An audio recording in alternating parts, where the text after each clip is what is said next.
almost all of the incentives that you'll get, unless they're grants, and those are a lot harder to get and competitive, which again, you want local resources that know how to help apply for those.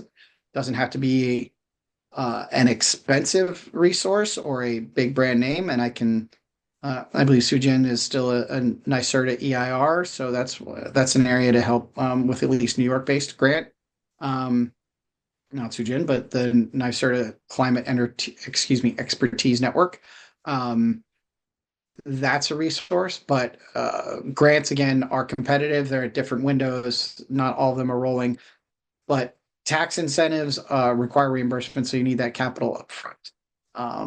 So that's something to keep in mind in general, and so you need to find the money somewhere else or to start. But the last thing I didn't touch on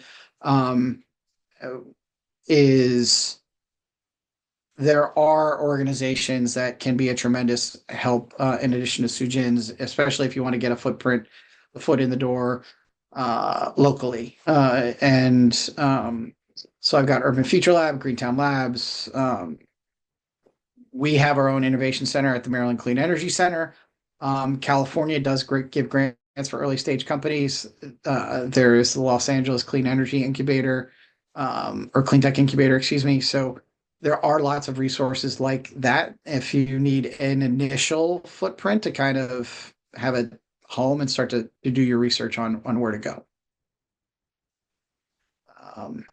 But these obstacles are all surmountable. This is a pretty big overview of a lot of the different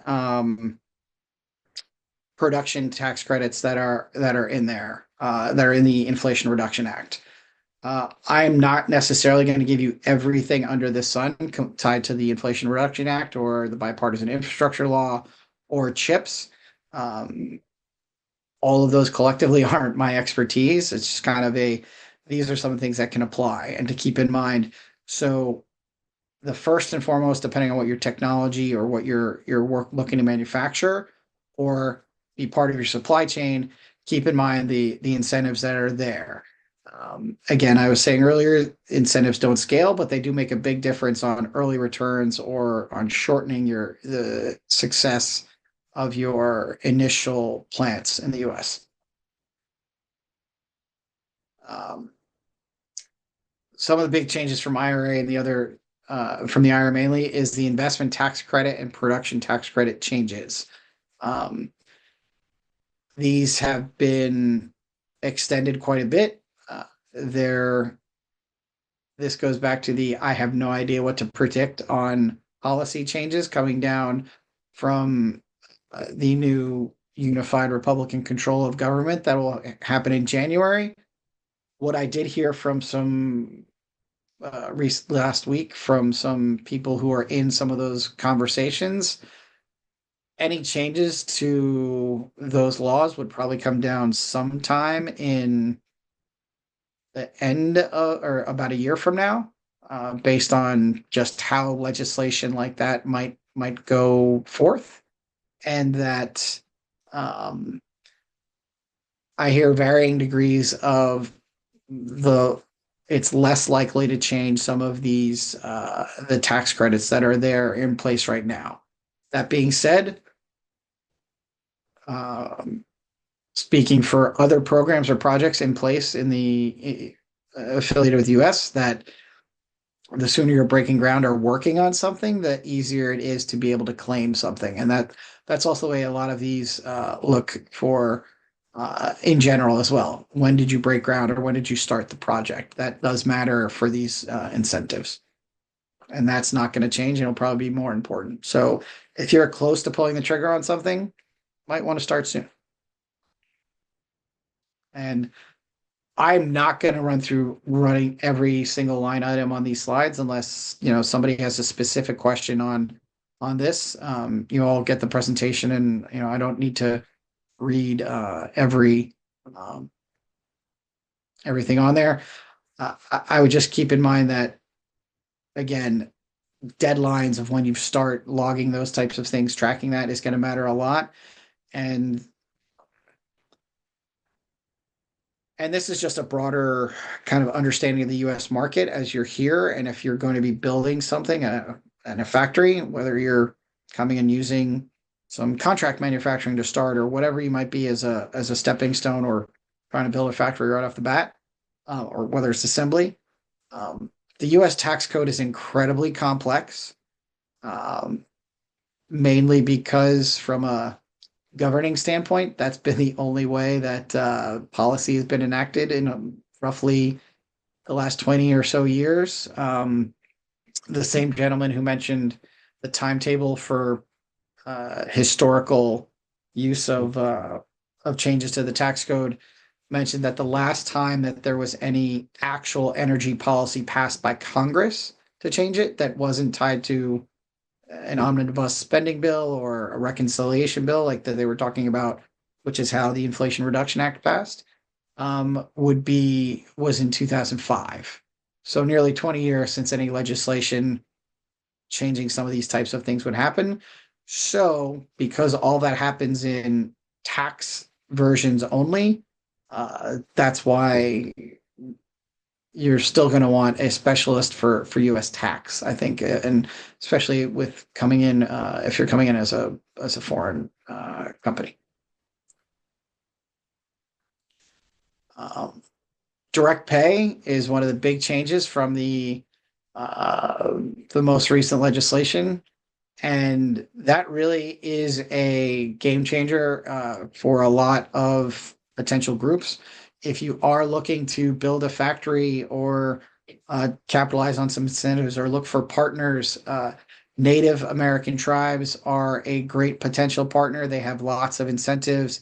They have lots of potential land. They have a variety of capital incentives and a lot of different tax structures that were not available to them before are available now. The same could go for municipalities and nonprofits. Um, there's rural electricity cooperatives on here. One of the things that I'll bring up, which I talked about a little bit, but I probably didn't emphasize enough. When you're evaluating different locations to come, and I'll pick on my old home of New York City, um, and in the call it prop tech environment, New York City's local law 97 and a lot of different other regulations and just the number of buildings make it seem like an incredibly promising new market to enter.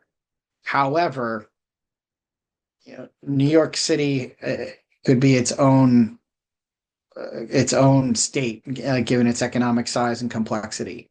So if you want to enter a new market in New York, where there are a lot of incentives and it's a great place to do business, which I touch on a little bit later, you might want to look at a city like Buffalo or Syracuse or someplace that's a little bit easier to get in the door and get some familiarity with the local environment than to drop right into New York City, which is great for immigrants and talent pool and all of that. But at the same time, if depending on what you're trying to do, it can be a challenging environment. Some it may not, but it kind of depends on what you're doing. Um, so, but again, the direct pay option is a pretty big game changer. That's something that can be financed. I did mention that the uh, most of the incentives are reimbursements. Uh, there are organizations that will essentially finance you or front load the tax credits that you can get. Those are tradable, so that is an option to begin financing your expansion. But it's still a pretty complicated process where you'll need some expertise, and um, it's also something that's going to be tied to again production and or a larger size project for trading tax credits. Some other things to remember on these: a lot of these credits can be transferred, which I just touched on. So these can be monetized in a lot of different ways. That gives you some more flexibility in financing, which is great. But there are strings attached to a lot of these, which you'll also need to keep in mind. Um, this is one of those areas of who knows where the uncertainty is in the future. But right now, um, when I have in the later in the presentation when I talk about New York and Maryland as places to go. For a lot of these incentives, if you want to capture the appropriate incentives that are there, you've got to pay prevailing wage.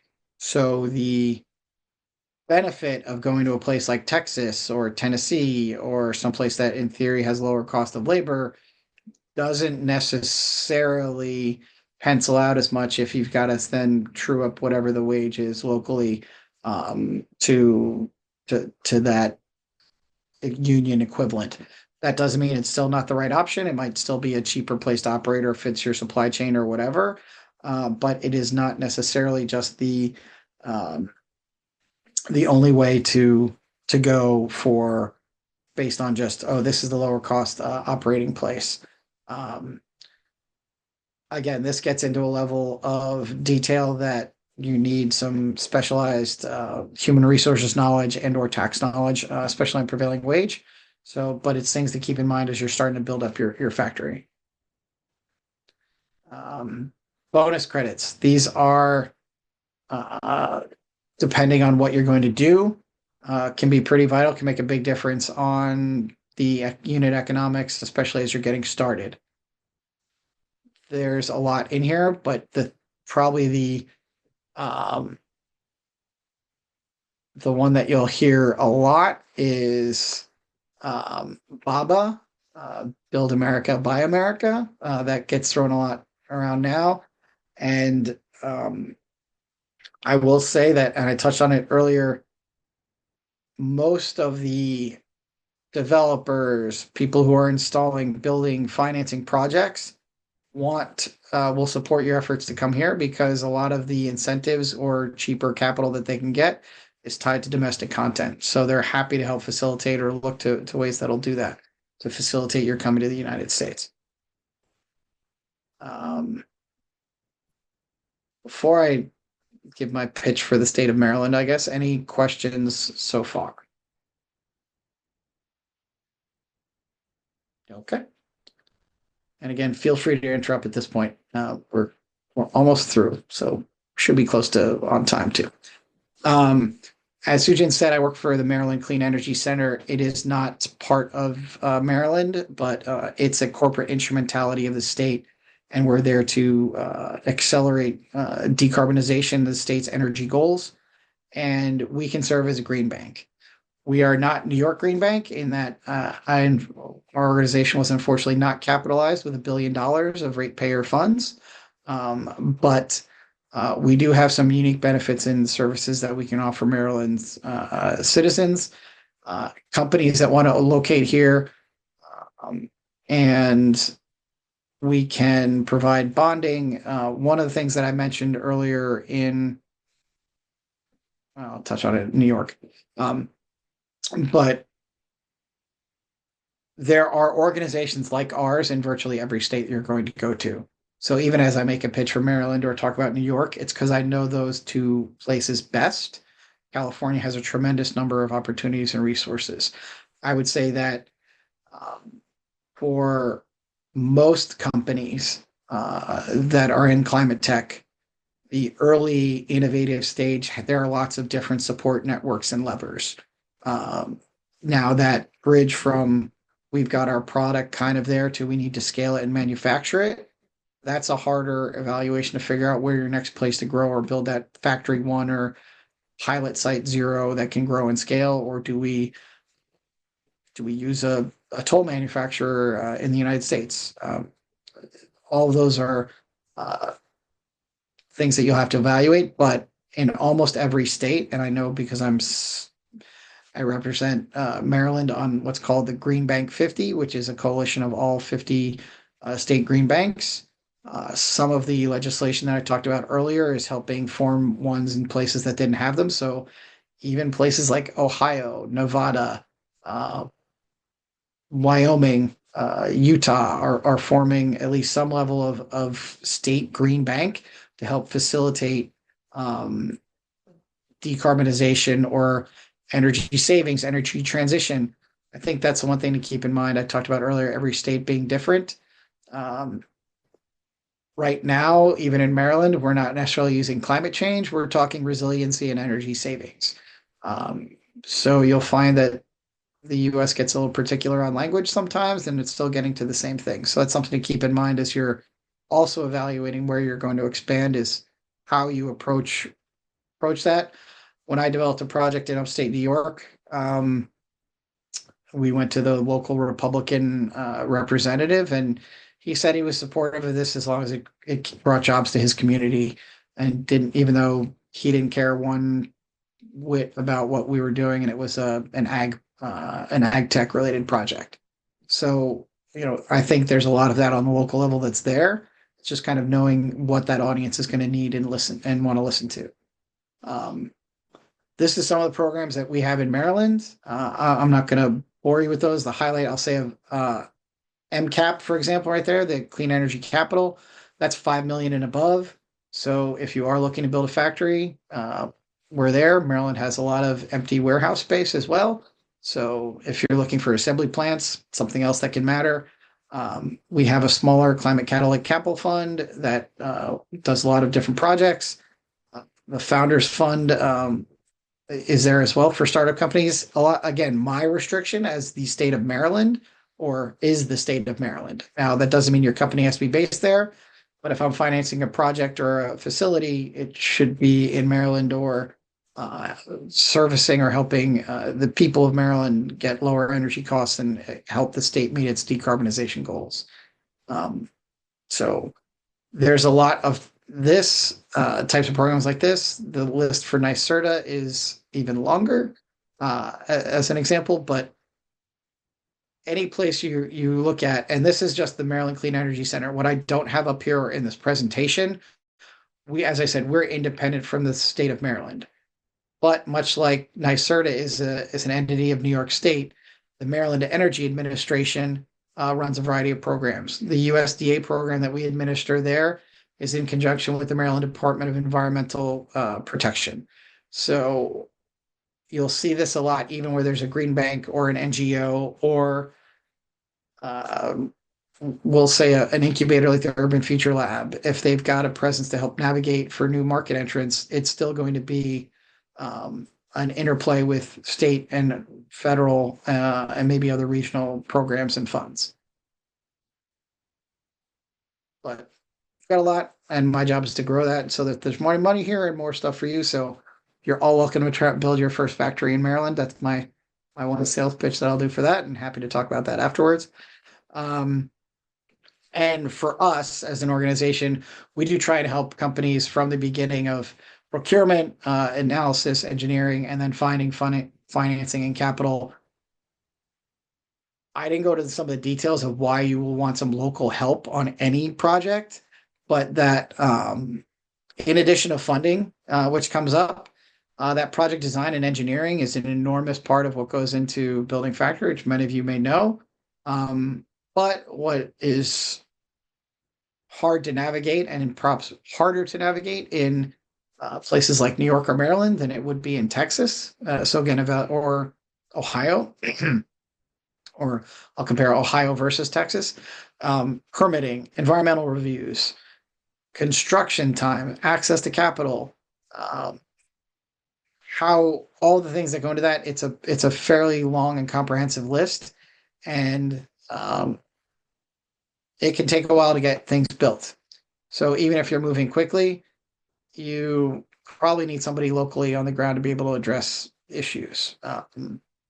But most of these issues are things that you're going to face anywhere that you're going, and the thing that always takes longer than you think it should is probably permitting, and which includes to me environmental reviews, scope, and things like that. So just keep that in mind. If a shortcut, which I have used in the past for my own locating of a site, is I mentioned, using contract manufacturing. Even if you're not going to do that, you can still look at either consortium manufacturing play, or here are some organizations or groups that they will do production runs for us of a certain level or time. or we're moving onto a campus that already has a master environmental review, and I just need to set up um, I just to make sure that I need to pass the barest level of environmental review. That's something that I've used in the past is find a landlord and do it that way. It can save a lot of time and effort. Uh, my pitch for New York, my as a proud person who grew up in New Jersey, I realized being down here, I've lived in New York City longer than I've lived anywhere else. So New York is a very business friendly environment and extremely supportive of its early stage ecosystem, which is why Shujin is working from there and that bridge for that. So I did want to make sure I gave a plug for New York. Um, this is going to be a little bit energy storage focused, but not exclusively, um, but mostly. Just because that's my most recent background. But broadly speaking, a lot of the programs here are going to apply to lots of different parts of the electricity sector. And New York has been a leader in climate tech in the country for the last 50 years. So New York and California have really set the pace when it comes to environmental policy and clean tech and climate tech programs. Um, there's a lot of utility demand for energy storage in New York State, um, but don't ignore the whole Northeast. Massachusetts has incentives for energy storage. Um, utility projects are extremely large.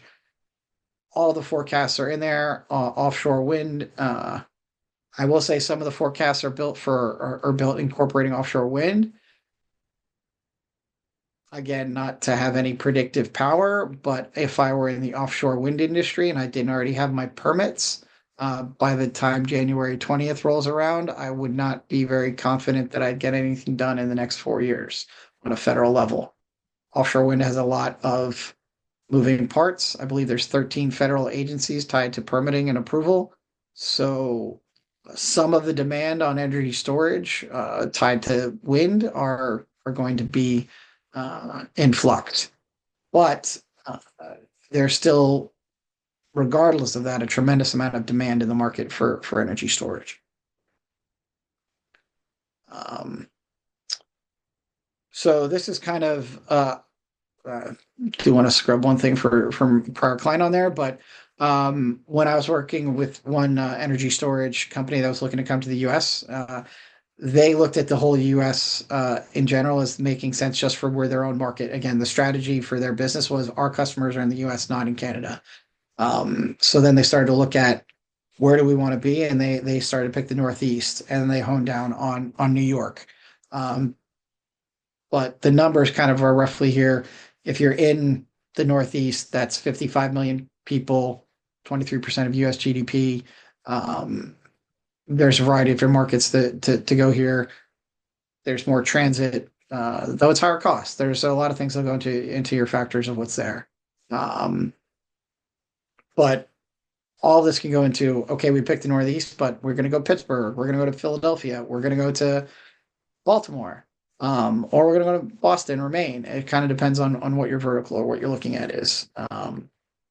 But New York is a great place to do business, and I don't want to, and it's extremely supportive of this sector, and it's got a great ecosystem. And there's my plugs with me and Jigger Shaw, the governor of New York, since a little bit of bragging, which is probably not totally appropriate. One thing to keep in mind, and I mentioned it earlier, a lot of these are considered economic development incentives. So that's why they're jobs based or they're tax incentive based.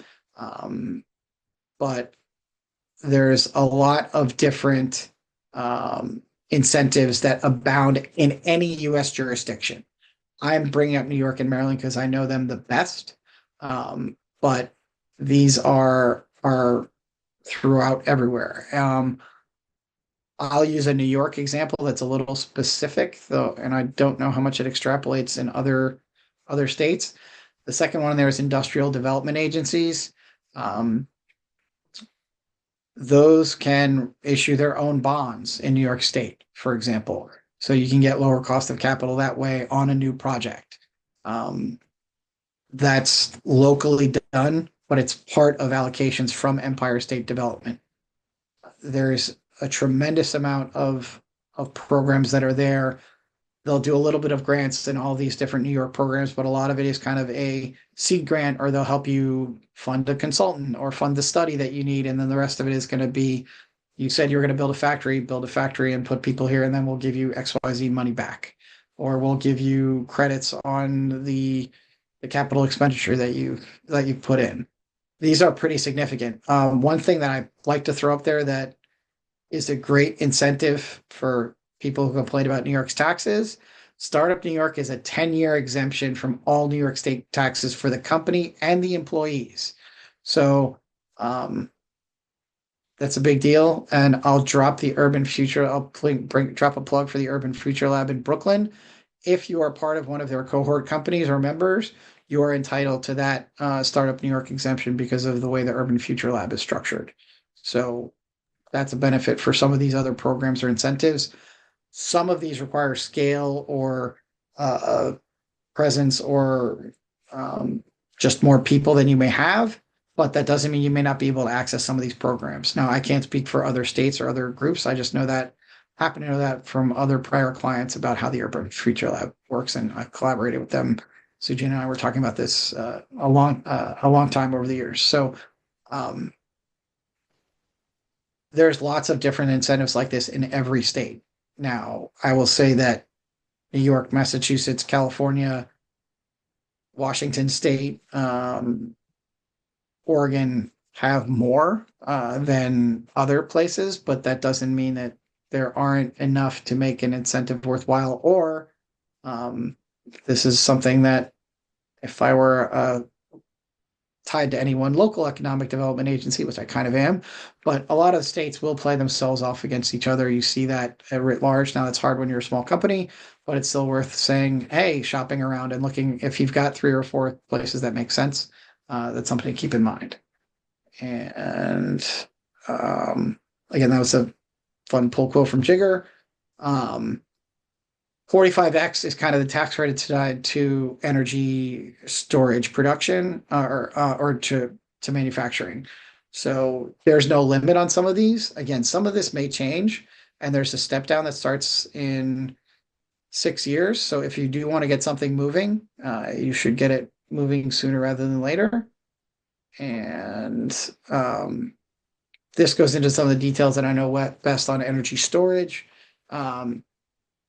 That 369 billion isn't capped. So that's the important thing to remember. Depending on the vertical, it's not as if we have XYZ amount of grant funds available, and once those are done, they're done. So that is one of the advantages of the tax credit angle, is that it's uncapped, it's tax-free, and it's fully refundable. So if, for example, you push that off, we were looking at this could generate anywhere from 200 million to $1 billion a year in rebates, essentially, depending on how much volume you're doing, because the incentives are that strong, and that's for any company that's filing taxes. Mhm. And that, yes, CJ? No, And I no, know we're getting close to time. fine, that's fine. Please go on. Yeah. That's just some more detail on 45X, which we don't need to go through, and multiple value streams in New York for ways that energy storage can apply. And yeah, that was it. Oh my gosh, thank you so much, Robert. You totally exceeded our expectations. Thank you so much. And this is, for some of them, us in this room, I know are these are critical informations for them. So really, really appreciate it. Can I ask any of them, the members here have any questions first? I mean, you can ask specific questions that are specific to your businesses too. So And please, if I can answer it, I will. yeah. I'm also, or direct you to someone who might know better than I. Thank you. Well, if I may start, you mentioned the tax credit tradable. I think it Yes. would be pretty new concept, or maybe I don't know Korea as well. For some of the people calling in from Korea, so if you can explain, because I have experiences in the New Jersey, so we have done that a lot. So if you can just elaborate a little bit on that, that would be very helpful. So the and I will say the challenge for the tradable tax credits is that historically you've needed to reach a certain size or volume for it to make sense. Um, but there has been a market for some time for larger projects because early stage ClimateTech solar farm, whatever, they're not necessarily making money, but the bank or whatever financial partner is very interested in that tax offset. So they'll pay anywhere from historically 80 to 90, 75 to 95 cents on that dollar upfront to get those tax credits. Um, that's been broadened and more systematized in with the recent legislation. There's also some more organizations, and again, this isn't an endorsement. This is just a name that I know called Crux, CRUX, which can help aggregate or work with smaller companies to essentially help finance or help you sell or market the tax credits that are there. That's one of the innovations of the recent legislation passed under the Biden administration is that making more of those tax credits available. I mentioned tribes and whatever, but also that the direct pay option is there and they're much more easily transferable, which wasn't the case before. So, um, if I'm not going to make a profit as a startup company in 10 years, which maybe not, and I'll use Amazon as an example, not to pick on any of our climate tech startups. I remember in his first decade, there was one quarter where Amazon actually turned a profit, and Jeff Bezos said that was a mistake because he wanted to keep investing in and growing the business. So um, they were growing well enough that that was justifiable, and the stock was doing well. But uh, for a lot of the companies, knowing that hardware and manufacturing takes a long time, these are incentives that can help defray those costs up front over those first 3, 4, 5, 7, 10 years. But that's an area where I know enough to know that I'm not an expert, and it's definitely an area where you're going to want some specialized expertise on the tax code. Mhm. Okay, thank you. And a lot of foreign companies, when they come, they establish in Delaware. And so there are Delaware corporations, so C corps mostly. And but can they also still, if their business is operating in different states, are they still qualified for all these incentives? Usually, the most common, and this would be if you were a New York corporation and then you wanted to go to California. Usually, and I'll say this for Maryland, you just need to be registered to do business in Maryland. And I had that back when I was um, working for a solar integrator that was based out of New York, and all of a sudden we realized I had to do a whole bunch of more paperwork to sell in Arizona and California than I had realized. So that was a crash course in that about 20 years ago. But it's not a problem to claim those incentives, depending on what's there, what's manufactured. Even if your parent company is going to be a Dell, and again, this is me dabbling at my knowledge of corporate structuring and tax. But even if you're a parent company where you hold your IP or whatever, say that's in Korea, you have a U.S. sub of that based in Delaware for your call it Popco or your information company. If you're going to build a factory or um, a pilot site or a demo, uh, you'd still probably want that incorporated as a either a limited liability company in that particular state. That way you can get different projects to finance that. It'll let you attract whatever local incentives are there as well. Some of the incentives do require you to be a local corporation. Some just require you to be are you registered to do business here or are the jobs here? Mhm. I'll use some of the NYSERDA programs as an example, not on manufacturing, but just are you selling in the state? Do you have an employee here? That can be enough to qualify for certain benefits. Other ones, are you selling here? Do you not have an employee here? Or how much of your operations are here? And it can vary by state. Um, but for any manufacturing facility that you're going to establish, you're definitely going to want to have it be its own subsidiary, whether it's wholly owned or not, but that'll enable you to capture the local incentives and also minimize any exposure to your IP and other top level corporate Hmm. uh, property. I see. Okay. Thank you. Thank you so much. I mean, it looks like there are so many things that are available to support the startups and climate tech companies and out there. Let's say I come from Korea. I have my technology and I have my people, but basically I don't really have anything. Is it possible to make things happen here based on all these instruments that we have been shared? Sure. I would say that one that so I wasn't trying to be totally down on grants, and depending on what you're doing or the vertical, there are things like the SBIR and other grants that will fund customer research and market development research. And those are pretty flexible for companies that are looking to come or operate in the US. And also the number of potential incentives or things that are there. There's some websites, and again, this can be more for residential, but it also works for commercial. It's called Desire USA, DSIRE USA.org. It's kind of a clearinghouse for a lot of incentives that are out there that you can look up. The National Renewable Energy Laboratory, NREL, NREL.gov,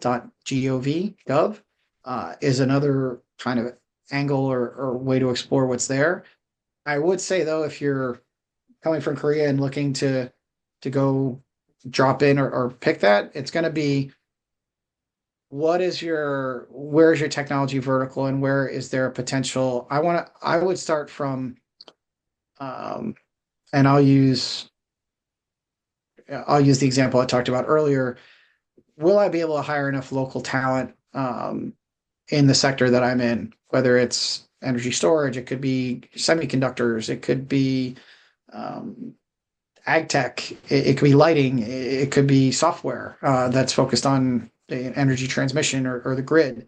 Um, and I'll just use energy storage as an example. Arizona and Colorado have pretty robust ecosystems on lithium ion manufacturing right now.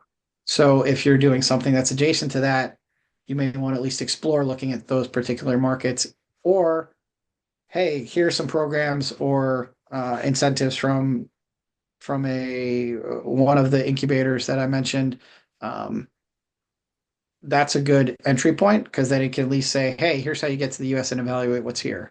Um, or work more with Sujin and she'll help you navigate that. I know there's a number of colleagues in your network and the NYSERDA, CEN, and other networks and resources that are there. Maryland has a version of the CEN as well in our innovation accelerator.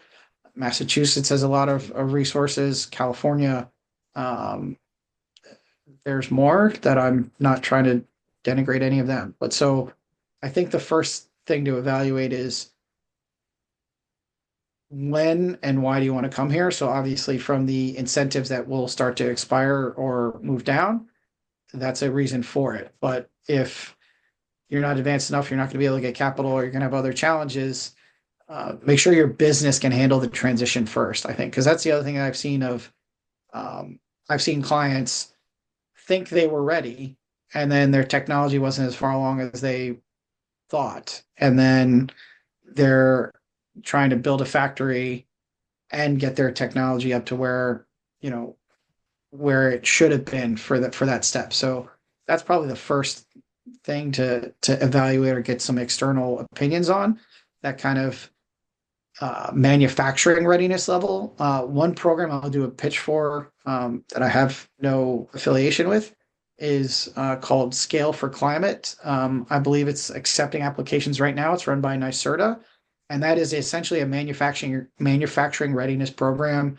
It's open to companies from around the world. So it's extremely well regarded. It's one of the few ones focused on manufacturing. So I definitely look that up. Again, it's Scale for Climate. Um, you should be able to find that. It's maybe not the greatest name, I think, but it is focused on manufacturing readiness and making those next steps to connectivity. The other one kind of depends on your vertical or what you're looking at. But there's a number of programs that could help you do that transition. And I'll just use again another one that I know. It's not necessarily an endorsement of all these other ones, but or to denigrate any of the other ones, but um, the Carbon to Value Initiative is a joint venture between NYSERDA, the Canadian government, Greentown Labs, and a number of other public-private companies on the Carbon Leadership Council. So that's pretty broad, but that works with a variety of companies from around the world. If you're in stuff related to carbon tech, carbon to value, direct air capture, things like that, they're focused on that program, serving any company around the world that meets that year's cohort. Great. Okay, thank you so much. Will there be any questions from the participants? Okay, we're just being very Koreans right now. It's also really late, and we're already almost 10 That's minutes true. over. So That's true. That's true. I mean, so we can share your presentation, right, Robert? yeah, yeah, no Okay. problem. So I will, just ping me. I'll be happy to send it over to you. And thank you so much for this very practical and expert, knowledge that you shared with us. I'm really excited. And yeah, I can't wait to see you again. And well, I guess this is our last webinar of the year. So I guess we have to wish everyone a very happy holiday. We will meet in the new year. Okay. Thank you so I much. will say my last plug is in the deck. My LinkedIn is on there, so if you want to find me that way and connect, Huh? again, I know a lot about a little, so but I can probably help point you in the right direction for somebody depending on if you have more specific questions Yeah, that I I can know that. answer. I have no doubt you can. So Robert knows everyone, so we can always ping him. Okay. Thank you so much for everyone and have a great rest of the week. Okay. Thank you. Bye bye.